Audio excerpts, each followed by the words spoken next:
Okay, so good day everyone. Guys, we are here naman sa lain naman ni area, no? Andiri naman tapakat to sa kampustuhan, Kadalan. Kaya medyo daw pirmi nagtato sa Don Salvador. Mangita naman ta sa mga bago naman nga spot diri dampi sa ano ni sa kampustuhan. So mo ni siya guys, ang area diri tawag naton Duyan Cafe. So diri na paamulya ni mga teta. Teta sumos. So mabugnaw kay kanami sang huyop sang hangin at the same time lapad. So kung may mga dala ka mo nga mga pet ninyo, pwede nyo magdagan-daganon diri. Kung may mga bata ka mo, syempre bantayan ta lang kay hindi gid flat ang inadring area, may dulhugon. So basi tikalbo ng mga kabataan naton ano.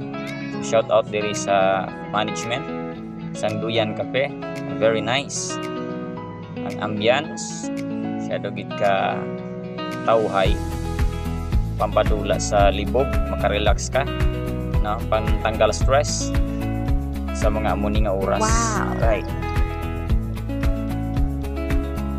So saka tali guys. Okay.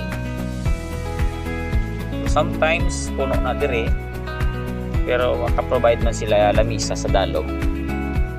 Isa naman para sinisubong may mga bakante sa babaw. So makatulotambay ka di kad makalao-lao ka sa dalom ano. Yon. So amo to sa guys, ini nga dalan pababaw. Diretsonin naton makalabot pagkikita dito sa kampustuhan. So kung sakit sa bulsa ang entrance mo sa kampustuhan, so diri pa lang kita sa ano, payag. Yon. So ari guys, may area man di para sa aton yung mga kids. Para samtang nagahigop ka mo sa mga mainit nga malinamnam ng kape, may mga manugbantay no.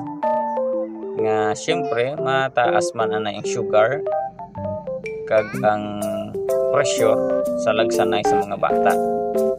So guys, bisitahan nyo ini nga lugar. So kung i-rate naton 5/5 para ni sa aton. Para sa aton ha. 5/5 ini nga lugar.